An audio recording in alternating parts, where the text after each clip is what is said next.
बिस्मिल्लाहिर्रहमानिर्रहीम। अस्सलाम वालेकुम फ्रेंड्स। तो फ्रेंड्स, आज हम बनाएंगे बहुत ही ज़बरदस्त सा देगी स्टाइल में कोफ्ते और अंडे। कोफ्ते और अंडे जो है हमेशा हम शादियों में जाके उस तरह के फंक्शन में जो है ज़्यादातर लोग बनाते हैं, क्योंकि इसका टेस्ट बहुत अच्छा आता है और शादियों में अच्छा भी लगता है। तो उस तरह की रेसिपी मैं आपके साथ शेयर कर रही हूँ। उसके लिए मैंने सबसे पहले कीमा लिया, आधा किलो कीमा लिया। इसे मैंने चॉप करते हुए प्याज भी इसी के साथ ही डाल दिया था।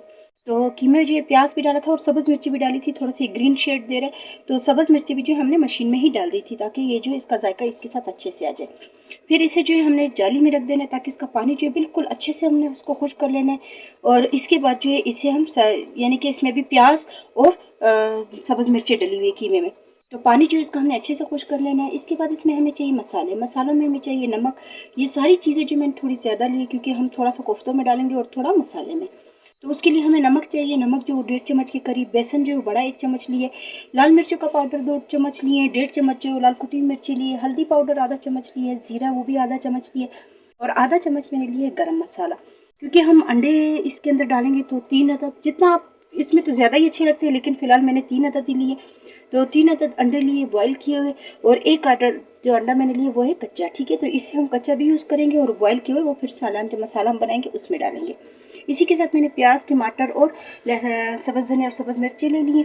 इन चीज़ों को जो है मैं अभी कद्दूकश कर लूँगी, क्योंकि टाइम नहीं था। तो फ्रेंड्स, सबसे पहले जो है हम कीमा ले लेते हैं। कीमा आप देख सकते हैं कि कितना अच्छे से खुश्क हुआ है। इसे जो है हमने अच्छे से पीस लेना है। जितना अच्छा पीसा जाएगा उतने अच्छे इसके कोफ्ते सॉफ्ट बनेंगे, इतना ज़बरदस्त इसका टेस्ट आता है। तो इसमें हम डाल देंगे सारे मसाले, आधे आधे करके डालेंगे। मैंने आपको पहले बताया कि आधे हमने रखने हैं, ताकि जब हम प्याज टमाटर का मसाला बनाएंगे तो उसके लिए। बेसन जो वो हम सारे का सारा डालेंगे इसमें।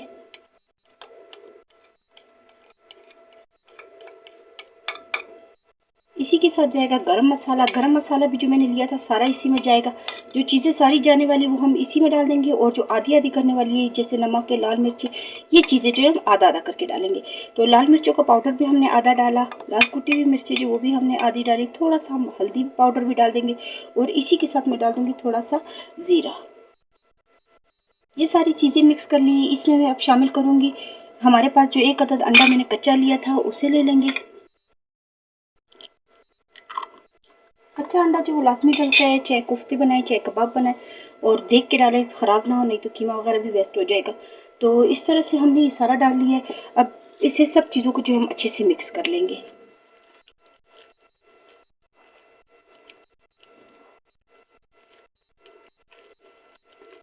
प्याज भी इसमें जो है लाजमी डालना है। प्याज जो मैंने पहले ही डाल दिया था। अगर पहले नहीं डालना, आप लोगों ने कीमा बाहर से लेके आते हैं, तो प्याज जो उसका पेस्ट बना के उसको किसी कपड़े में रखते हैं या जाली में रखते हैं, ताकि एक्स्ट्रा पानी जो प्याज में भी ना रहे, क्योंकि वो अगर होगा तो ये बहुत ज़्यादा नरम हो जाएगा और कोफ्ते जो वो अच्छे से नहीं बनेंगे।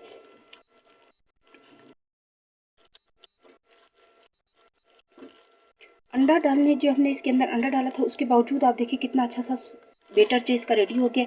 बिल्कुल भी पतला नहीं होगा, क्योंकि इसका पानी जो है हमने ना प्याज में रहने दिया, और ना ही हमने जो है जब कीमा अच्छे से धो के उसके बाद भी काफ़ी देर मैंने इसको रखा था जाली में, ताकि जो इसका पानी एक्स्ट्रा वो अच्छे से खुश्क हो जाए। तो पानी हम नहीं डालेंगे इसमें, पानी का बिल्कुल भी नहीं। आप भी अगर इस टाइम पे आपको तो आपके हाथों के साथ चिपक रहा है, तो आप इसमें थोड़ा सा ऑयल लगा लेना हाथ पे। मैंने नहीं लगाया, लेकिन ये जो कीमे के अंदर अपना चर्बी वगैरह होती है उससे होता है, लेकिन ये देखिए तो ये आसानी से हो रहा है। और बेसन डालने से जो ये होगा कि इसकी कोटिंग जो अच्छे से होगी, पतला नहीं करेगा इसे। इसे हमने अच्छे से गूंद लेना है। तो फ्रेंड्स, कोफ्तों का मसाला जो इतना ज़बरदस्त तरीके से जो रेडी हो गया, थोड़ी देर के लिए मैं इसे रखती हूँ, ताकि जो थोड़ा सा टेस्ट जो मसालों का जो हमने अभी डाला था कीमे को अच्छे से आ जाए, और उसी के साथ जो हम प्याज वगैरह जो है उसकी कटिंग भी कर लेंगे। तो फ्रेंड्स, हमने जो कीमे को रखा था ताकि मसाला जो अच्छे से लग जाए, तो अच्छे से लग गया था। तो मैंने जो इतनी देर में कोफ्ते बनाना भी स्टार्ट कर लिए थे, ताकि मैंने कहा कोफ्ते भी बना के रख दे, क्योंकि अभी जब ये कोफ्ते बन के रखेंगे तब भी इसमें मसाला अच्छे से लग जाएगा। तो ये आप देख सकते हैं, जितना साइज़ का कोफ्ता बनाते हैं उससे थोड़ा सा हमने जो है बड़ा बनाना है। तो ये देखिए कितने ज़बरदस्त तरीके से बन रहे हैं। तो सारे कोफ्ते जो हमने बना भी लिए हैं, और इसे हम हल्की आँच पे जो है बिल्कुल थोड़ा सा ऑयल लेके इसको हम फ्राई भी करेंगे, ताकि जो है एक तरफ मसाला बनाएंगे। ये काम जो है थोड़ा मुश्किल होता है, इसी वजह से लोग नहीं बनाते। तो अभी आप देखिए कि मैं एक साइड पे जो इसे फ्राई करने के लिए रखूँगी, उसी के साथ मसाले की चीज़ें भी रेडी करूँगी, तो फिर इतना टाइम इसको नहीं लगता। तो ये कोफ्ते सारे रेडी हो चुके हैं। तो फ्रेंड्स, थोड़ा सा मैंने ऑयल ले लिया, और इसके अंदर हम डालेंगे कोफ्ते। हमने इसको डीप फ्राई नहीं करना है, तो थोड़ा सा मैंने ऑयल ले लिया और इसको हम इस तरह से फ्राई करेंगे।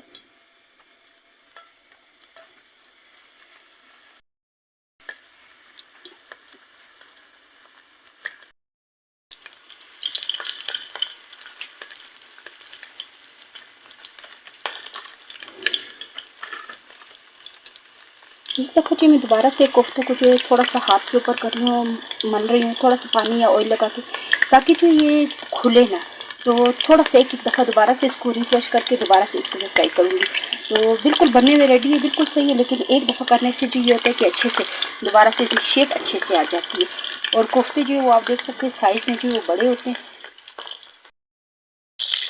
तो फ्रेंड्स, आप क्या जो है कोफ्तों का कलर देख सकते हैं कितनी ज़बरदस्त तरीके से आ गया। एक साइड जो फ्राई हो चुका था, मैंने इसको पलट के दूसरी तरफ भी अच्छे से फ्राई होने के लिए रख दिया। बिल्कुल आँच आप देखिए हल्की आँच से, ताकि अंदर तक जो ये अच्छे से पक जाए। तो ये जो चिकन का कीमा नहीं है, लग रहा है इसके कलर से था कि चिकन का है, पर चिकन का नहीं है। तो इसलिए थोड़ा हल्की आँच से करेंगे ताकि ये अच्छे से पक जाए, और हर तरफ से जो चारों साइड से जो हम इसे अच्छे से पकाएंगे। तो बहुत ही ज़बरदस्त इसकी खुशबू भी आ रही है।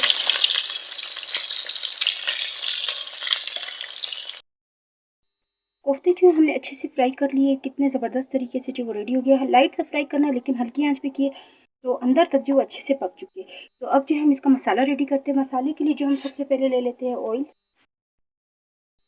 ऑयल जो है मैंने वही वाला लिया जिसमें हमने कोफ्तों को फ्राई किया था। इसमें हम शामिल कर देंगे जो हमने पेस्ट बना लिया है।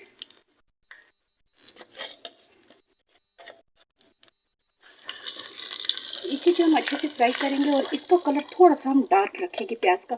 जैसे हम नॉर्मल में हमेशा कहती हूँ कि लाइट सा कलर होना चाहिए, लाइट नहीं, इसको थोड़ा सा डार्क करना चाहिए, ताकि थोड़ा सा कलर भी इसका अच्छा आता है और इससे टेस्ट भी अच्छा आता है। तो इसके साथ ही मैं इसमें थोड़ा सा जीरा भी शामिल करूँगी, और इसको हम करेंगे अच्छे से फ्राई। प्याज का कलर जो आप देख सकते हैं, जितना मैं नॉर्मल हमेशा रखती हूँ उससे हमने थोड़ा सा डार्क करना है। अभी भी 1-2 मिनट इसको और लगेंगे, क्योंकि ये पेस्ट है और ये थोड़ा सा टाइम लगेगा इसको फ्राई होने में और कलर का अंदाज़ा लगाने में। तो 1 से 2 मिनट में इसको और फ्राई करूँगी। कलर जो है थोड़ा सा डार्क होना स्टार्ट हो गया है। आप देखिए कितना ज़बरदस्त सा प्याज का जो है पेस्ट की वजह से कितना ज़बरदस्त सा जो है इसका, यानी कि ग्रेवी इसकी इसी वजह से अच्छी बनेगी, क्योंकि ये जो पेस्ट है इसमें प्याज वगैरह जो इसके मोटे मोटे होते मुँह में आते, तो उससे सालन जो अच्छा नहीं बनता। तो सिर्फ ये देखिए सिर्फ प्याज है और कितना ज़बरदस्त इसका कलर आ गया। ऐसे लग रहा है जैसे शीरा रेडी कर रहे हैं। तो इसमें बस और ज़्यादा हमें डार्क नहीं करना है। इसमें हम डालेंगे अभी टमाटर का पेस्ट।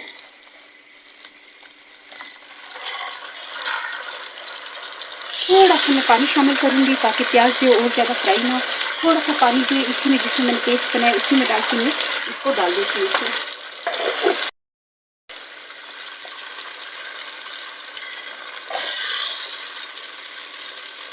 थोड़ा सा पानी डाल के इनको में हम अच्छे से मिक्स कर लेंगे। इसी के साथ में इसमें डाल दूँगी अब जो हमारे पास नमक था, लाल मिर्चों का पाउडर, हल्दी पाउडर और ज़ीरा तो हमने पहले ही ऐड कर लिया था। ये सारी चीज़ें हम शामिल कर लेंगे। थोड़ा सा हम सब्ज़ मिर्ची जो वो भी डाल देते हैं। इसको हम थोड़ी देर के लिए भूनेंगे ताकि जो है ऑयल आना भी स्टार्ट हो जाए और टमाटर जो वो भी पक जाए इसमें, और मसाले जो हमने डाले वो भी अच्छे से पक जाए। तो इसे हम अच्छे से भून लेंगे। मसाला आप देख सकते हैं कितने ज़बरदस्त तरीके से जो वो रेडी हो चुका है। इसमें अभी हम डाल देंगे बारीक कटा हुआ धनिया। अब इसको हमने बहुत ज़्यादा इसकी बुनाई नहीं करनी होती है, क्योंकि ये जो है इसको अभी हमने मसाला बनाया हुआ है तो कोफ्तों को भी अच्छे से लग जाए। तो इसमें अभी हम जो है बिल्कुल हल्की आंच पे जो है इसको कोफ्तों को इसमें डाल के रख देंगे। इसी के साथ जो अंडे हमने लिए थे बॉयल किए वो भी रख देंगे। अंडे जो मुझे अभी थोड़े लग रहे थे, मैंने थोड़े डाले, क्योंकि जितने कोफ्ते कम से कम 5 अंडे तो इसमें चाहिए थे। तो दोबारा से थोड़ा सा सब्ज़ धनिया, सब्ज़ मिर्ची दोबारा डाल के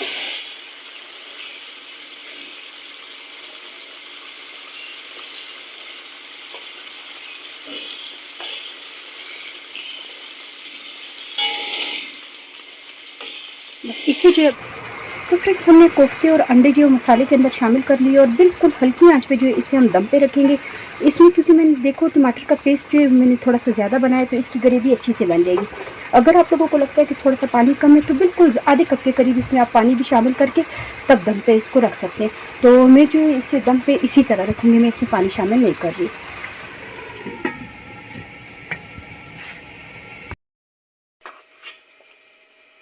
कोफ्तों को जो है हमने थोड़ा सा पानी डाल के रखा था, ताकि जो है इसको अच्छे से जो कोफ्ते और मसाला वगैरह जो सब चीज़ें अच्छे से रेडी हो जाए। तो आप देख सकते हैं कितना ज़बरदस्त तरीके से रेडी हो गया है। ग्रेवी जो है वो भी इसकी अच्छी सी गाढ़ी होती है, क्योंकि देग वाला सालन आपको पता है कि वो हमेशा गाढ़ा रहता है। तो ये भी मैंने इसी तरह से गाढ़ा रखा है, इसे पतला नहीं करते, नहीं तो ज़्यादातर जो इनको लोगों को जो इसका पतला शोरबा जो वो मसा करता है। लेकिन अगर आप बेगो वाला का जो स्टाइल देखिए कि वो किस तरह से बनाते, ये मैं आपको दिखाऊँ कि ये कितना गाढ़ा, देखिए इतना इतना ही होता है, क्योंकि अगर बहुत ज़्यादा पतला करेंगे तो फिर शादियों में तो आपको पता है कि वो चीज़ प्राइस ही नहीं जाएगी और ना कोई खाता है इस तरह से। तो इसका टेस्ट जो बहुत ज़बरदस्त आ रहा है। इसमें हम डाल देंगे जो थोड़ा सा मैंने सब्ज़ धनिया वगैरह संभाल लिया था, इसीलिए हम इसमें शामिल कर देंगे क्योंकि थोड़ा सा ग्रीन जो वो अच्छा लगता है। तो अभी जो इसे हम डिश आउट करते हैं।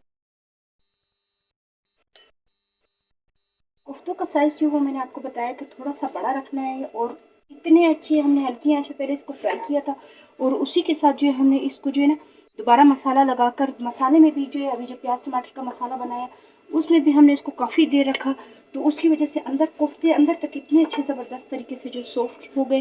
तो बहुत सिंपल रेसिपी है, बहुत सिंपल तरीके से जो मैंने आपके साथ की वीडियो जो शेयर की है, तो आप भी ज़रूर ट्राई करें और फीडबैक जो वो लाजमी दें।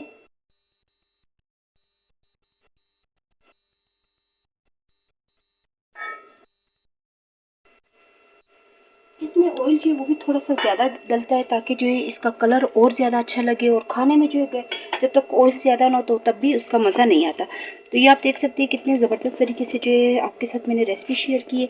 उम्मीद है कि आपको रेसिपी पसंद आई होगी, तो प्लीज़ मेरी वीडियो को लाइक करें, सब्सक्राइब करें और ज़्यादा से ज़्यादा शेयर करें। इंशाल्लाह नेक्स्ट वीडियो में मुलाकात होगी। अल्लाह हाफिज़।